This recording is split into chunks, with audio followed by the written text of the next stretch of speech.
बिस्मिल्लाहिर्रहमानिर्रहीम। अस्सलाम वालेकुम। मैं हूं समर अब्बास, आपको अपने चैनल पर खुशामदीद कहूँगा। आज जनाब एक तो हम बात करेंगे कि इमरान खान साहब ने जेल से एक बड़ा अहम बयान जारी किया है FIA की तफ्तीश के वाले से, और उन्होंने बड़ी एक इम्पॉर्टेंट बड़ी अहम एक चाल चली थी। जो दो वकला को अपने हमरा बुलाया था, FIA के सामने शर्त रखी थी कि मैं तब जाकर इस इंक्वायरी में शामिल होऊंगा जब मेरे वकला मौजूद होंगे। तो वो वकला की मौजूदगी का मकसद क्या था, मैं आपको बताऊंगा कि वकला का इस्तेमाल बिल्कुल नहीं हुआ, उनको किसी जगह पर भी खान साहब ने उनसे मुआवनत नहीं ली, मकसद कुछ और था। मैं आपको इस हवाले से आगाह करूँगा। खान साहब ने बयान जारी किया है बड़ा अहम, उसमें जल्दबाजवा पर एक बड़ा इल्ज़ाम लगाया इमरान खान साहब ने, उस पर बात करेंगे। फिर हम्माद अज़हर जो है वो हाफिज़ाबाद में बिलाखिर बाहर निकले अवाम में, और एक उन्होंने वर्कर कन्वेंशन से खिताब किया, लेकिन हाफिज़ाबाद में फिर फ़ौरन वहाँ पुलिस पहुँच गई गुज़श्ता रात, और कुछ बंदों को उठा भी लिया गया, कुछ MPs थे PTI के, उन्हें उठा लिया गया, बाद में छोड़ दिया गया था, लेकिन मकसद जो है वो उसका था कि ज़रा खौफ व हरास पैदा करना। फिर बुशरा बीबी ने जो इद्दत केस में सेशन कोर्ट के बजाय इस्लामाबाद हाई कोर्ट में एक पटिशन दायर की थी सज़ा मौतली की, वो उस पर उनकी दरख्वास्त है वो मुस्तरद होगी 3 वजूहात की बिना पर। और बात करेंगे जनाब, इलेक्शन कमीशन ऑफ पाकिस्तान तनकीद से बड़ा परेशान है, और इलेक्शन कमीशन ने खबरदार कर दिया जनाब के मन घड़त बयान देने वाले जो हैं उनके खिलाफ कार्रवाई का या एक्शन का वो हक महफूज रखता है। और ये क्यों उन्हें डर है, मैं आपको इस वाले से बताऊँगा। ये इस्लामाबाद के 3 हल्कों की कहानी है। और इसके अलावा जनाब जो अगला मामला है वो है चीफ जस्टिस काजी फाइज ईसा साहब के वाले से, कि जिन्होंने अपने यानी कि जब वो चीफ जस्टिस नहीं थे तो वो अपने से यानी कि जो अपने दौर में उनके दौर में जो चीफ जस्टिस हुआ करते थे, वैसे मदियाल साहब को उन्होंने खत लिखा था मई 2022 में कि सुप्रीम कोर्ट ऑफ पाकिस्तान में जजेस की तकर्री के वाले से सीनियरिटी का बड़ा ख्याल रखा जाए। अब क्या उन्होंने खुद सीनियरिटी का ख्याल रखा है? जवाब है इसका बिल्कुल नहीं।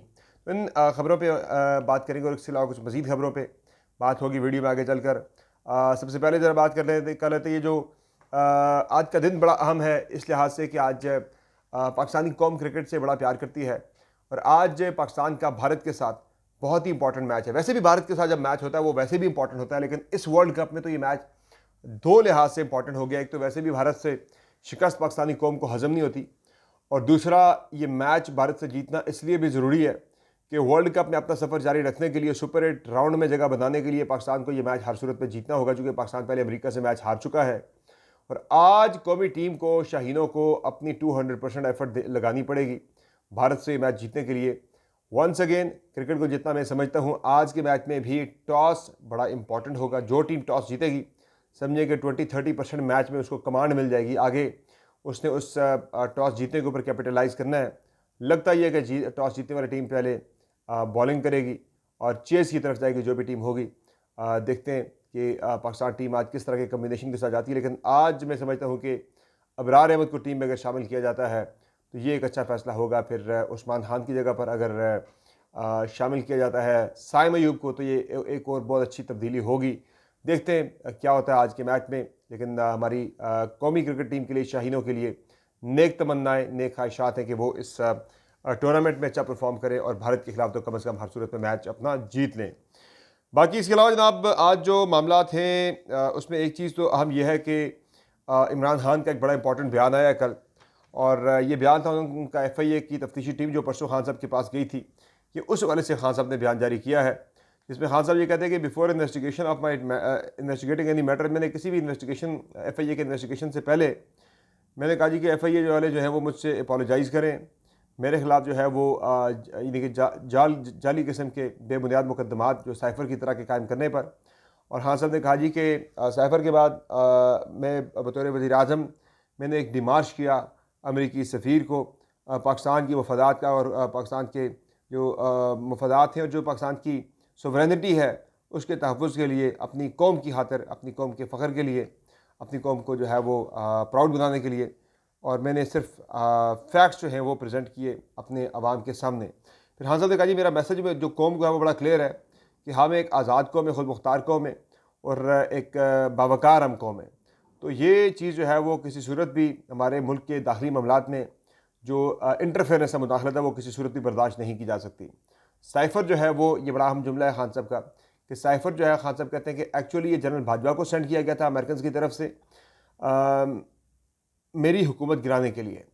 और वो कहते हैं कि जनरल बाजवा ने उस वक़्त के चोरों से हाथ मिलाया एक एक्सटेंशन की खातिर, और उनको इस कौम के ऊपर मुसलत कर दिया। ये बड़ा सख्त इल्ज़ाम खान साहब का दोबारा से जनरल बाजवा के हवाले से बड़े टाइम बाद उन्होंने जनरल बाजवा को निशाने पर रखा है। बाकी उन्होंने कहा जी जो पोस्ट थी वो मैंने कल इस पर मैं खबर दे चुका हूँ। खान साहब ने कहा जी मैं से ऑन करता हूँ, वीडियो में कुछ कंटेंट था वो अगर मैं देखता तो उस हालत में से पोस्ट में ना होने देता। बाकी इसके अलावा उन्होंने मुद्रिबान कमीशन की बात की। ये सारी बातें कल की वीडियो के अंदर मैं कर चुका हूँ।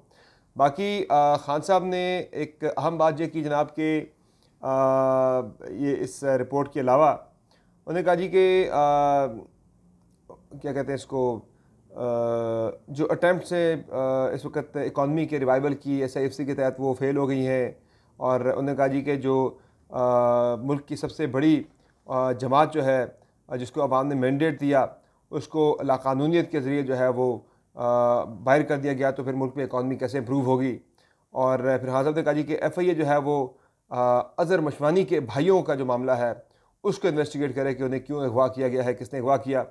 और सोशल मीडिया वर्कर्स जो हैं वो हमारे हीरोज़ हैं, हमारी कौम का एक कीमती एसेट हैं, और उनकी जो हरासमेंट है, उनकी फैमिलीज़ की हरासमेंट है, वो सिलसिला रुकना चाहिए। तो चांसेस ऑफ इकॉनमी इम्प्रूवमेंट जो का मुल्क में मईशत की सूरत हाल की बेहतरी के लिए ज़रूरी है कि जो पब्लिक मैंडेट है, जो अवाम ने जिसे मैंडेट दिया है उसका एहतराम किया जाए, और जो फ़ैसला साजी है उसका इख्तियार जो है वो एक डेमोक्रेटिकली इलेक्टेड गवर्नमेंट जो है उनको इसका इख्तियार दिया जाए। यानी जिनको अवाम ने मैंडेट दिया है उनको फ़ैसला साजी का इख्तियार दिया जाए, तब जाके मुल्क जो है वो बेहतरी की तरफ जा सकता है, हमारी मईशत जो है वो बेहतर हो सकती है। तो ये खान साहब ने जेल से एक बड़ा अहम पैगाम दिया है। बाकी इसके अलावा इलेक्शन कमीशन ऑफ पाकिस्तान की मैं बात करूँ जनाब, तो इलेक्शन कमीशन ऑफ पाकिस्तान को बड़ी तशवीश लाहक है अपने ख़िलाफ़ जो तनकीद जो हो रही है पिछले कई दिनों से। और तनकीद का जो मतम नज़र है वो बड़ा सिंपल है कि इलेक्शन कमीशन ऑफ पाकिस्तान से इस्लामाबाद में जो इलेक्शन ट्रिब्यूनल था 3 हल्कों का, उसने बड़ा सादा सा सवाल किया था कि फॉर्म 45 ले आए। इलेक्शन कमीशन भी उनका रिकॉर्ड ले आए सारा इलेक्शन का 3 हल्कों का, और नून लीग के MNAs भी रिकॉर्ड ले आए। तो नून लीग के MNAs भागे भागे पहुँचे इलेक्शन कमीशन के पास कि भाई बड़ी ज़्यादती हो गई हमारे साथ, ये तो जज साहब बड़े बाइस्ड हैं, हमसे फॉर्म 45 मांग लिए हैं। तो उस पर इलेक्शन कमीशन ने उल्टा ट्रिब्यूनल से जवाब मांग लिया। ट्रिब्यूनल की तब्दीली के लिए नून लीग ने जो है वो अप्रोच किया था, नून लीग के 3 MNAs ने। तो अब उस पर इलेक्शन कमीशन पर जो तनकीद हुई, उस तनकीद पर इलेक्शन कमीशन ने बयान जारी किया कि इलेक्शन कमीशन के खिलाफ जो मनगढ़ंत बयान जो हैं वो सिलसिला रोकना चाहिए, वरना इलेक्शन कमीशन कार्रवाई का हक महफूज रखता है। ख़बरदार किया भाई, अगर तनकीद की, मनगढ़ंत प्रोपेगेंडा किया तो फिर जान नहीं छूटेगी। उन्होंने कहा जी ब्यूरोक्रेसी के ज़रिए इंतखाबात कराने का जो इल्ज़ाम है तरीके से आपके, इनका एक पार्टी के वकील ने यह बयान दिया तो वो गलत है कि हमने तो जुडिशरी के ज़रिए, जुडिशल अफसर्स के ज़रिए इंतखाबात कराने के लिए हमने बड़ी कोशिश की थी, लेकिन वो सुप्रीम कोर्ट नहीं मानी, तो हमने फिर जो है ना, हमने फिर इंतज़ामी अफसरान से ही हमने इलेक्शन करवाने के लिए हम फिर चले गए। तो इसमें हमारी ऐसी कोई चीज़ नहीं थी। तो ये सब झूठ है, ये सब जो है वो गुमराह करने की कोशिश है। सबको पता है कि उस वक्त इलेक्शन कमीशन ने किस तरह से पूरी एक चाल चल के जो है ये इंतज़ामी अफसरान के ज़रिए इलेक्शन कराने की एक कोशिश की थी।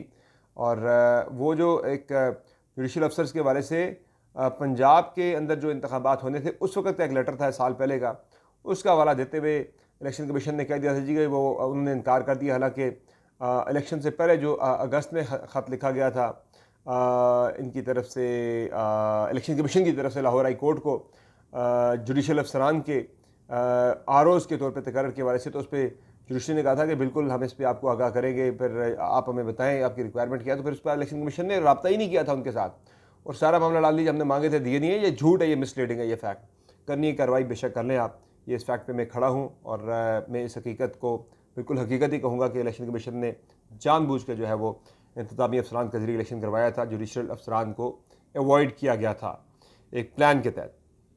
बाकी जनाब जो मामला है काजी फाइज़ ईसा साहब का, उन पर बड़ी तनकीद हो रही है कल से, और साफ़ी रियाजुल हक साहब ने एक ख़त का हवाला दिया है। बिल्कुल ये ख़बर मैंने देखी भी है, उस वक्त कोर्ट की अखबारात के अंदर चली भी थी कि काजी फाइज़ ईसा साहब ने मई 2022 में उस वक्त के चीफ जस्टिस उमर अता बंदियाल साहब को ख़त लिखा था कि जजेस की तकर्री के हवाले से सीनियरिटी का ख्याल रखा जाए। यानी जो हाई कोर्ट में अगर आपको लाहौर हाई कोर्ट से 2 बंदे उठाने हैं तो अब सबसे सीनियर मोस्ट 2 बंदे आप उठा लें। ऐसा नहीं कि आप छठे सातवें नंबर के बंदे को आप उठा लें या चौथे पाँचवें नंबर के बंदे को आप उठा लें, ऊपर वालों को आप नज़रअंदाज कर दें। तो इस दफ़ा लाहौर हाई कोर्ट से जो 3 बंदे उठाए गए हैं उसमें सीनियरिटी का ख्याल नहीं रखा गया, जिस पर चीफ जस्टिस काजी फाइज़ ईसा साहब को जो है वो कुछ लोग आईना दिखा रहे हैं कि जब आप बाहर बैठे थे, यानी बाहर से मुराद आप चीफ जस्टिस नहीं थे, एक जज थे, आप तो उस वक्त के चीफ जस्टिस को आप कहा करते थे कि आप सीनियरिटी का ख्याल रखें, आपने सीनियरिटी का ख्याल बिल्कुल भी नहीं रखा। और एक चीज़ चलें, एक जगह पे जो है वो chief justice Lahore high court जो है शहजाद मलिक साहब, उनकी एलिवेशन के वाले से बड़ा खास जो है वो मेक श्योर किया गया कि ये बंदा तो ज़रूर एलिवेट होना चाहिए सुप्रीम कोर्ट ऑफ पाकिस्तान में। अगर ये चीफ जस्टिस रहता है लाहौर हाई कोर्ट का, तो ये तो किसी किस्म का प्रेशर में आने वाला नहीं है, तो ये किसी किस्म का जो है वो रिलीफ नहीं देगा। शहजाद मलिक साहब के ऊपर आने के वाले से सुप्रीम कोर्ट ऑफ पाकिस्तान के कुछ जजेस ने मुखालफत की, जिनमें जस्टिस मुनीब अख्तर साहब हो गए, जस्टिस जाया अफरीदी हो गए, और इन लोगों ने यानी कि जो हम ख्याल जिन्हें कहा जाता है, उन लोगों ने मुखालफत की। जबकि हुकूमत के जो अटॉर्नी जनरल हैं या वज़ीर कानून, उन्होंने भरपूर कहा जी कि शहजाद मलिक साहब को तो फौरी तौर पर सुप्रीम कोर्ट ऑफ पाकिस्तान में आना चाहिए। उनको सुप्रीम कोर्ट में लाने का मकसद जो है एलिवेशन नहीं था, बल्कि उनको लाहौर हाई कोर्ट के चीफ जस्टिस के ओहदे से ज़रा साइड लाइन करवाना था। इस हवाले से मैंने कल भी हवाला दिया था कि जो लाहौर हाई कोर्ट बार है, उसके नुमाइंदों की एक प्रेस कॉन्फ्रेंस आपने सुनी थी आज से महीने पहले, कि उन्होंने कहा था जी हमें चीफ जस्टिस काजी फाइज ने शोर करवाया है हमारे नुमाइंदों को, बार के नुमाइंदों को, कि जी ये बहुत जल्द जो है ना ये अपने अहदे पर नहीं रहेंगे, कि यहाँ से ये चले जाएंगे। तो वो इसका फैसला पहले से इंतजाम हुआ हुआ था कि शहजाद मलिक साहब को कम अज़ कम chief justice Lahore high court नहीं रहने देना। अब जो नाम चल रहे हैं उसमें जो सुप्रीम कोर्ट ऑफ पाकिस्तान के सीनियर साफ़ी हैं, वो ये रिपोर्ट कर रहे हैं जनाब के ये जो आलिया नीलम साहिबा हैं, उनके बारे में चल रहा है कि वो अगली चीफ जस्टिस बन सकती हैं लाहौर हाई कोर्ट की, और बड़े लंबे टेन्योर के लिए वो लाहौर हाई कोर्ट की चीफ जस्टिस रहेंगी। बड़ी सख्त किस्म की जज हैं, देखते हैं कि उन्हें बर्दाश्त किया जाता है या नहीं किया जाता। बाकी पंजाब में मैंने कल बात की थी कल की वीडियो के अंदर, कि पंजाब जब तक नहीं निकलता बाहर, पाकिस्तान तहरीक इंसाफ भूल जाए कि उसकी किसी किस्म की मूवमेंट कामयाब होगी। और ये मैं हक़ाइक़ पर मबनी माजी को देखते हुए, पाकिस्तान की हिस्ट्री को देखते हुए मैंने एक राय दी थी, अपनी राय का इजहार किया था, अपने तज्ज़िया आपके सामने रखा था। लाहौर पंजाब सॉरी जो है वो जागने लगा, और हाफिज़ाबाद में कल तहरीक इंसाफ ने एक्टिविटी की, कल रात एक कन्वेंशन किया, जिसमें हम्माद अज़हर साहब जो कि प्रेसिडेंट हैं, वो जनाब बिलाखर अवाम में उन्होंने एंट्री दी है, और उन्होंने कन्वेंशन किया। एक तगड़ा कन्वेंशन था पाकिस्तान तहरीक इंसाफ का ये। तहम कन्वेंशन के दौरान ही पुलिस ने छापा मार दिया, और PTI के कुछ MPs को वहाँ से हिरासत में भी लिया गया। बाद में छोड़ दिया गया था, लेकिन वक्ती तौर पर ज़रा रफा दफा करने के लिए, सूरत हाल को, कन्वेंशन को डिस्टर्ब करने के लिए पुलिस ने वहाँ पर रेड मारी। लेकिन हमारा ने उस पर ट्वीट भी किया कि इससे, इन हथकंडों से कोई फ़ायदा नहीं होने वाला, आवाम ने अब निकलना है। बाकी इसके अलावा वज़ीर-ए-आज़म शहबाज शरीफ साहब का चीन का दौरा मुकम्मल हो गया है, और वो पाकिस्तान पहुँच रहे हैं, या रात पहुँच गए होंगे, कि उन्होंने चीन के दौरे में ये सबसे इंपॉर्टेंट बात थी, आर्मी चीफ का भी साथ जाना और एक बड़े बिजनेस डेलीगेशन को लेकर जाना। ये यकीन दहानी वक्त करवानी थी कि सिविल मिलिट्री लीडरशिप जो है वो दोनों का इस बात पे इत्तफाक है, चाइना के बारे से कोई इख्तलाफ राय नहीं है। जिस तरह से वो खान साहब के बारे से, उनके रशिया जाने के बारे से, खान साहब का जो इल्ज़ाम है कि जनरल बाजवा ने जाके मिसलीड किया था अमेरिकन को, कि खान साहब अपने तौर पर जो है ये गए थे, रशिया गए थे, हमारी मर्ज़ी शामिल नहीं थी उसमें।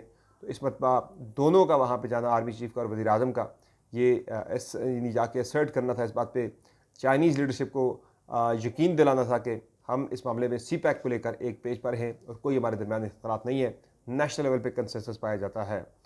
बाकी इसके अलावा बुशरा बीबी ने इद्दत केस में सेशन कोर्ट के बजाय, चूँकि सेशन कोर्ट में केस चल रहा है, उनका 25 की डेट डाल गई थी, उन्होंने अर्ली हेयरिंग की दरख्वास्त भी दी है। पुराने जज जो है ज़ाहिर उन पर अदम एतमाद हो गया था, शाहरुख अर्जमन साहब पे, तो नए जज यहाँ पे आए थे, तो उन्होंने फिर 25 की डेट डाली हुई है, तो उन्होंने एक अर्ली हेयरिंग की दरख्वास्त भी दी है इस्लामाबाद हाई कोर्ट में। सोमवार को उसका फैसला आना है। ताहम इस दौरान बुशरा बीबी ने सेशन कोर्ट के बजाय जो है वो इस्लामाबाद हाई कोर्ट में सज़ा मुअत्तली की दरख्वास्त भी दे दी कि सज़ा मुअत्तल करके उन्हें रिहा किया जाए इद्दत केस में। ताहम इतला चाहिए जनाब के डायरी ब्रांच ने एतराज़ दायर कर दिया है, एतराज़ आयद किया है बुशरा बीबी की दरख्वास्त के ऊपर, कि जब ऑलरेडी एक मामला सेशन कोर्ट के प्लेटफॉर्म पर सुना जा रहा है, वो हाई कोर्ट में नहीं सुना जा सकता, और ये दरख्वास्त आप वहाँ दे सकती हैं, यहाँ आपका दरख्वास्त देना नहीं बनता। तो उनकी जो 3 एतराज़ात के साथ उनकी दरख्वास्त को मुस्तरद कर दिया गया है।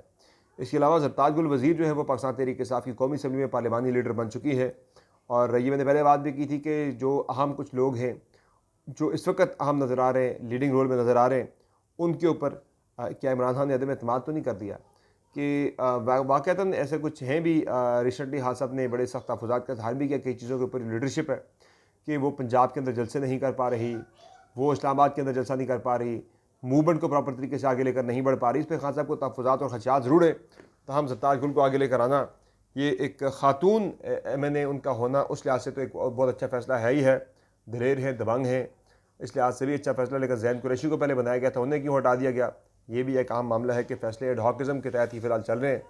देखते हैं इस तरीके से आप इन मामला को कैसे लेकर आगे बढ़ती है। तो यही आज की वीडियो में इतना ही है जनाब। अगली वीडियो में फिर मुलाकात होगी। आपसे इजाज़त दीजिए। अल्लाह हाफ़िज़।